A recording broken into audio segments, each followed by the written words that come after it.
ത്രിയേക ദൈവത്തിന്റെ അതിപരിശുദ്ധമായ നാമം വാഴ്ത്തപ്പെടുമാറാകട്ടെ. എല്ലാവർക്കും നല്ലൊരു സുദിനം ആശംസിക്കുന്നു. പ്രിയപ്പെട്ടവർ, ഇന്ന് നമ്മൾ ചിന്തിക്കുന്ന വചനം വിശുദ്ധ മർക്കോസ് പ്രഭുവിൽ എഴുതപ്പെട്ട കർത്താവിന്റെ സുവിശേഷം 7-ാം അധ്യായം അതിന്റെ 20-ാമത്തെ തിരുവചനം. അവൻ തുടർന്നു, ഒരുവന്റെ ഉള്ളിൽ നിന്ന് പുറപ്പെടുന്ന കാര്യങ്ങളാണ് അവനെ അശുദ്ധനാക്കുന്നത്. കർത്താവിനാൽ ഏറ്റവും സ്നേഹിക്കപ്പെട്ടവരെ, വിശുദ്ധ മർക്കോസിന്റെ സുവിശേഷം 7-ാം അധ്യായത്തില് നമ്മൾ ഇപ്രകാരം തുടങ്ങുന്നത് തന്നെ പാരമ്പര്യത്തെ കുറിച്ചുള്ള ഒരു തർക്കമുണ്ട്. അതുപോലെ തന്നെ പുറം ശുദ്ധീകരിക്കുന്നതിനെ കുറിച്ചുള്ള ഒരു തർക്കം ഒക്കെ അവിടെ രൂപപ്പെടുന്നുണ്ട്.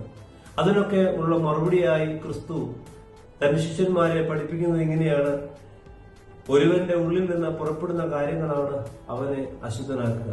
എന്നിട്ട് കർത്താവ് പറഞ്ഞു കൊടുക്കുന്നുണ്ട് എന്താണ് ഒരു മനുഷ്യന്റെ ഹൃദയത്തിൽ നിന്ന് പുറപ്പെടുന്നത്.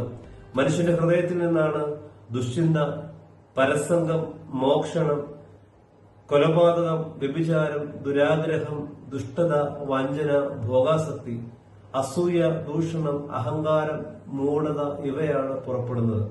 അതാണ്, ഈ തിന്മകളാണ് ഒരു മനുഷ്യനെ അശുദ്ധനാക്കുന്നത്. കർത്താവിനാൽ ഏറ്റവും സ്നേഹിക്കപ്പെട്ടവരെ, വിശുദ്ധനായ അഫ്രേം ഹൃദയത്തിന്റെ ശുദ്ധീകരണത്തെ കുറിച്ച് പറയുന്നത് ഇങ്ങനെയാണ്: കണ്ണുനീരാൽ ഹൃദയം കഴുകിയവനാണ് യഥാർത്ഥത്തിൽ ശുദ്ധൻ. കണ്ണുനീരാൽ ഹൃദയം കഴുകിയവനാണ് യഥാർത്ഥത്തിൽ ശുദ്ധൻ. ഈ പ്രഭാതത്തിന് നമ്മുടെ ഹൃദയങ്ങൾ വിശുദ്ധീകരിക്കപ്പെടാൻ വേണ്ടി നമുക്ക് കണ്ണുനീരോടെ പ്രാർത്ഥിച്ച് ഹൃദയത്തെ കഴുകുവാൻ നമുക്കിടയാകട്ടെ. ആ കണ്ണുനീരുകൾക്ക് മാത്രമേ നമ്മുടെ ഹൃദയത്തെ വിശുദ്ധീകരിക്കുവാനായിട്ട് സാധിക്കൂ. ക്രിസ്തുവിന് മാത്രമേ നമ്മുടെ ഹൃദയങ്ങളെ വിശുദ്ധീകരിക്കുവാനായിട്ട് സാധിക്കൂ. ക്രിസ്തുവിന്റെ കൃപയും പരിശുദ്ധാത്മാവിന്റെ പ്രവർത്തനവുമാണ് നമ്മുടെ ഹൃദയങ്ങളെ വിശുദ്ധീകരിക്കാൻ പര്യാപ്തമായി തീരുക. അതുകൊണ്ട് പ്രിയപ്പെട്ടവരെ, നമുക്ക് ആത്മാർത്ഥമായി കർത്താവിന്റെ കരങ്ങളിൽ നമ്മളെ സമർപ്പിക്കാം, നമ്മുടെ ഹൃദയങ്ങളെ സമർപ്പിക്കാം.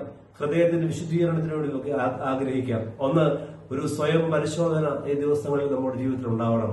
എന്റെ ഹൃദയത്തിന്റെ അവസ്ഥ എന്താണ്? എന്റെ ഹൃദയം പാപകരമായ അവസ്ഥയിലൂടെയാണ് കടന്നു പോകുന്നത്. 2, വിശുദ്ധ കുംഭസാരം നടത്തി നമ്മുടെ ഹൃദയത്തിൽ കെട്ടിക്കിടക്കുന്ന തിന്മകളെല്ലാം പുറത്താക്കുവാനായിട്ട് നമുക്ക് പരിശ്രമിക്കാം. 3, ഒരു ദിനം തോറും ഒരു പ്രാർത്ഥന, കർത്താവെ എന്റെ ഹൃദയത്തെ വിശുദ്ധീകരിക്കണമേ എന്ന പ്രാർത്ഥനയോടുകൂടെ നമുക്ക് ഈ ദിവസങ്ങളിലൂടെ കടന്നു പോകാം. അതിന് ഈ വചനഭാഗപടിയാകട്ടെ. സർവശക്തനായ ദൈവം നിങ്ങളെല്ലാവരെയും വാഴ്ത്തി അനുഗ്രഹിക്കുമാറാകട്ടെ. ആമേൻ.